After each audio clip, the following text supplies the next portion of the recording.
Assalamualaikum warahmatullahi wabarakatuh.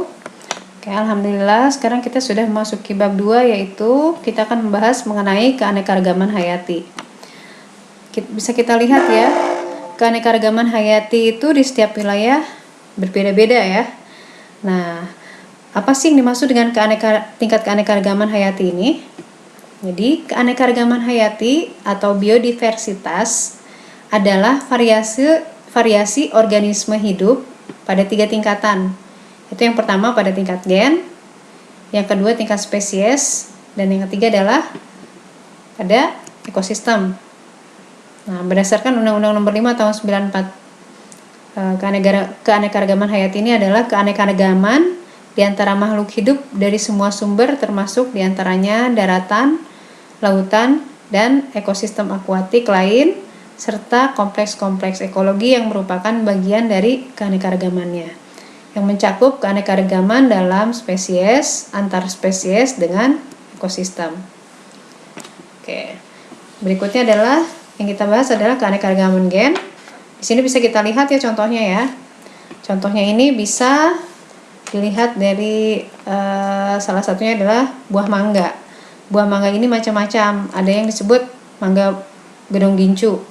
Kenapa? Karena kulitnya berwarna semburat merah seperti memakai gincu. Ada pula yang sebelahnya itu ada disebut juga mangga apel karena bentuknya seperti apel. Kemudian ada pula yang disebut mangga harum manis karena wanginya harum dan rasanya manis. Kemudian yang sebelah kanan yang paling bawah itu ada disebut juga mangga Indramayu. Itu rasanya seperti berpati atau masir seperti itu. Nah, selain itu juga keanekaragaman gen ini bisa kita lihat di buah durian ya. Kalian terutama yang di Sumatera ya banyak ya durian.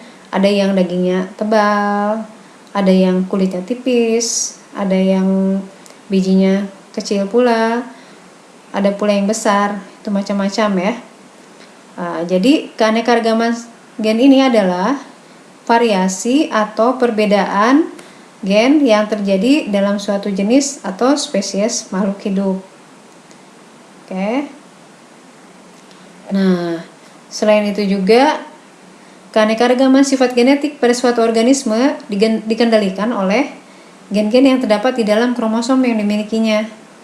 Ya. Kromosom tersebut diperoleh dari indukannya tentunya ya, melalui pewarisan sifat. Gitu. Namun, peningkatan keanekaragaman gen ini dapat terjadi melalui perkawinan silang. Ya, dengan seiring meningkatnya teknologi ini jadi bisa diatur sifat-sifat yang diinginkan dari satu tumbuhan gitu. Contohnya misalnya dalam tanaman anggrek ya, kita bisa mengawinkannya untuk mendapatkan anggrek yang beraneka warna. Kemudian ada juga di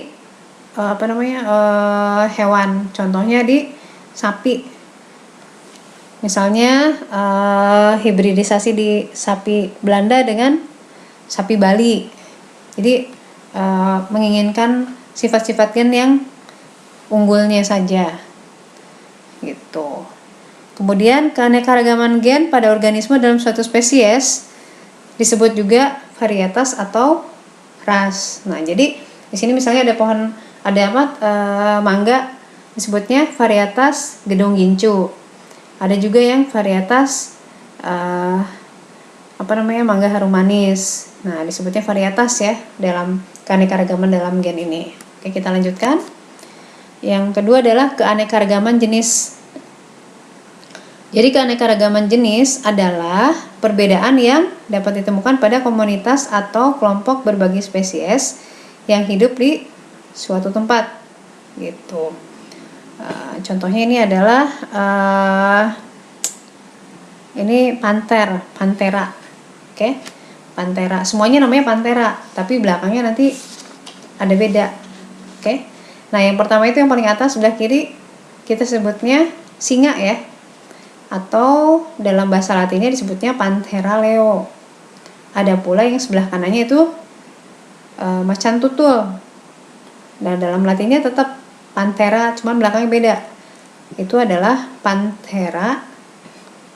Oh maaf, yang tadi Panthera tigris yang sebelah kiri ya, yang harimau. Untuk yang singa ini disebutnya Panthera leo. Nah, yang di bawah itu adalah macan tutul, Panthera juga.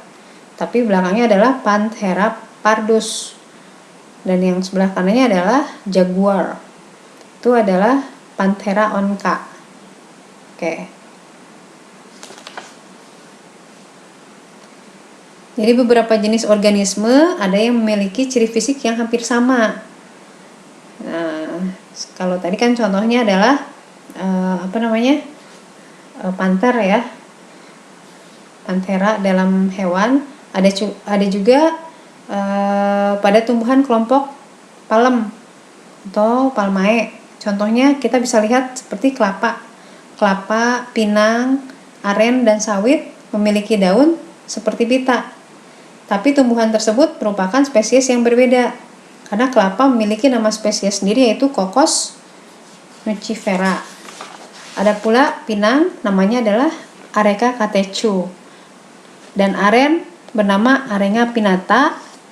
Dan untuk sawit adalah Elais guinesis. Oke. Ya. Berikutnya adalah keanekaragaman ekosistem. Jadi ekosistem terbentuk karena berbagai kelompok spesies menyesuaikan diri dengan lingkungannya. Kemudian terjadi hubungan yang saling mempengaruhi antara satu spesies dengan spesies lainnya. Dan juga antara spesies dengan lingkungan abiotik tempat hidupnya. Gitu. Ya, ini bisa kita lihat pada gambar yang sebelah atas ini adalah apa? Keanekaragaman ekosistem di sungai ya. Nah, yang sebelah kanannya sama-sama ekosistem air ya. Apa coba? Yang kedua ini adalah keanekaragaman ekosistem di danau. Nah, yang dua di atas ini sama-sama keanekaragaman ekosistem yang alami. Oke. Nah, untuk yang di bawah kita bisa lihat adalah apa tuh? Keanekaragaman buatan ya, ekosistem buatan nih. Karena di situ kita bisa lihat dibuat oleh manusia. Karena ini adalah perkebunan teh ya, yang sebelah kiri, dan yang sebelah kanan adalah perkebunan kebun jati ya. Kebun jati kalau mau ke arah Cirebon kita bisa banyak lihat ya. Kalau yang kalau yang teh kita bisa lihat kalau misalnya ke Lembang. Oke. Ekosistem. Oke, untuk saat ini kita cukupkan sampai keanekaragaman ekosistem ya. Nanti kita lanjut lagi di tipe-tipe ekosistem. Oke, wassalamualaikum warahmatullahi wabarakatuh.